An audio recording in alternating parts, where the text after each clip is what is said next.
అందరికీ నమస్కారం అండి. నా పేరు అవినాష్. అయితే సుకన్య సమృద్ధి యోజన ఈ యొక్క స్కీమ్ అనేది తెలియని వాళ్ళు చాలా తక్కువ మంది అయితే ఉంటారు.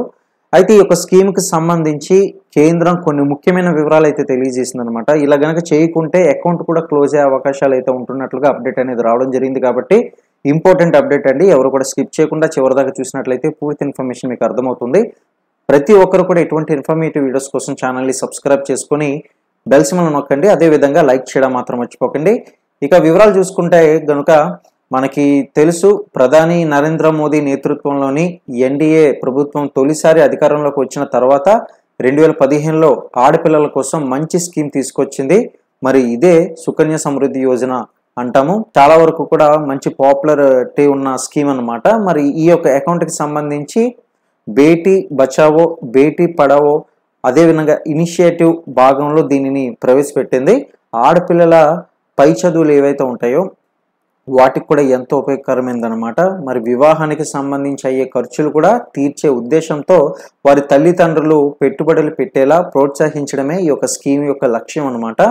అయితే పోస్ట్ ఆఫీస్ పథకాల్లో అన్నిటికంటే ఎక్కువ వడ్డీ రేట్లు దీంట్లోనే 8.20% ఉంది. అయితే ఈ యొక్క స్కీమ్లో 10 ఏళ్ల లోపు వయసున్న ఆడపిల్లలు మాత్రమే చేరాల్సి ఉంటుంది.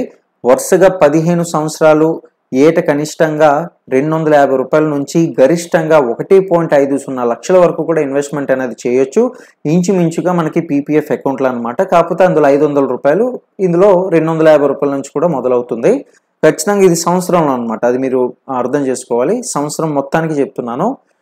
అయితే మనకి ఇప్పుడు ఈ యొక్క పీపీఎఫ్కి దీనికి మరి ఏంటి డిఫరెన్స్ అని అంటే కనుక పీపీఎఫ్లో మనకి వడ్డీ రేట్లు అనేది తక్కువ అండి. 7.1 మాత్రమే ఉంది. కాకపోతే ఇక్కడ మాత్రం 7.20% అయితే ఉంది వడ్డీ రేటు. కాబట్టి మరి వీటికి సంబంధించి కేంద్రం కొన్ని వివరాలను కూడా తెలియజేస్తుంది.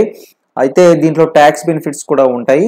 ఇక ఇటీవల కేంద్ర ప్రభుత్వం నేషనల్ సేవింగ్స్ స్కీమ్ ఏవైతే ఉంటాయో ఈ యొక్క నేషనల్ సేవింగ్స్ స్కీమ్ కింద సుకన్య సమృద్ధితో పాటు పీపీఎఫ్ వంటి ఇతర సక్రమంగా తెరిచిన ఖాతాలను కూడా క్రమబద్ధీకరించేందుకు ఆర్థిక మంత్రిత్వ శాఖ కొత్త మార్గదర్శకాలు అయితే ప్రవేశపెట్టింది.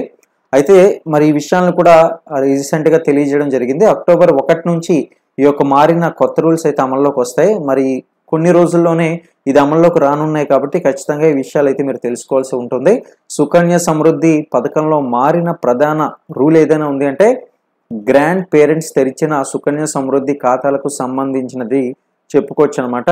కొత్త నిబంధనల ప్రకారం ఇప్పుడు చట్టపర సంరక్షకుల లేదా పిల్లల అసలు తల్లిదండ్రులు తెరవని సుకన్య సమృద్ధి అకౌంట్లు ఇప్పుడు కొత్త మార్గదర్శకాల ప్రకారం తప్పనిసరిగా సంరక్షక బదిలీ చేయాల్సి అయితే ఉంటుంది. అంటే గతంలో ఆడపిల్లల తాతలు కానీ లేకపోతే ఇతరులు కూడా సంరక్షకులు కాకపోయినప్పటికీ కూడా వారి ఆర్థిక భద్రత కోసం ఇలా అకౌంట్లు అయితే తెరిచేవారు.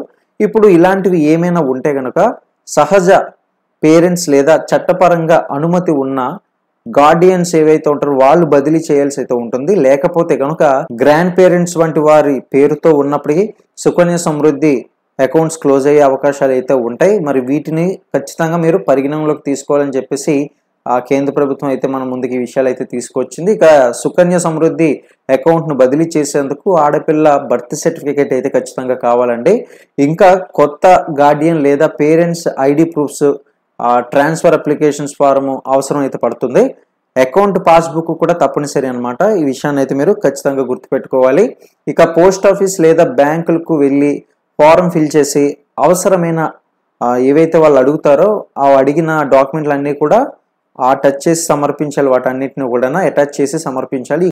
అయితే 10 ఏళ్లలోపు ఈ స్కీమ్లో చేరి వరుసగా 15 ఏళ్ళు డబ్బులు కట్టాలన్నమాట. మెచ్యూరిటీ అకౌంట్ తెరిచిన నాటి నుంచి 21 ఏళ్ళుగా ఉంటుంది. ఇక గరిష్ట పెట్టుబడి అయిన ఏటా 1,50,000 రూపాయల చొప్పున అయితే మనం డిపాజిట్ చేస్తే కనుక మెచ్యూరిటీకి చేతికి దాదాపుగా 70 లక్షల రూపాయలు అయితే వస్తాయి. చాలా ఎక్కువ అండి. మంచి వడ్డీ రేట్లు, ఎటువంటి రిస్క్ కూడా లేకుండా మనకి ఈ స్కీమ్ అనేది లభిస్తుంది. ఇంకా వడ్డీపై ట్యాక్స్ అనేది పడదనమాట. అదొక మంచి బెనిఫిట్. ట్యాక్స్లు అనేది ఏది పడదు. మనకి పీపీఎఫ్లో ఎలాగైతే ఉంటుందో ఇందులో కూడా త్రిబుల్ ట్యాక్స్ బెనిఫిట్ అనేది ఉంటుంది. పాత పన్ను విధానం ప్రకారం పన్ను మినహాయింపు అనేది కూడా పూర్తిగా పొందొచ్చు. సో మీకు అర్థమైంది కదండి. మొత్తానికి ట్యాక్స్ బెనిఫిట్ కూడా ఉంటుంది. అంతా కూడా బాగుంటుంది. మీరు ఒకవేళ ఈ రూల్స్ అన్ని ఫాలో అయితే మాత్రం డెఫినెట్గా మనకి ఏ ఇబ్బంది ఉండదు.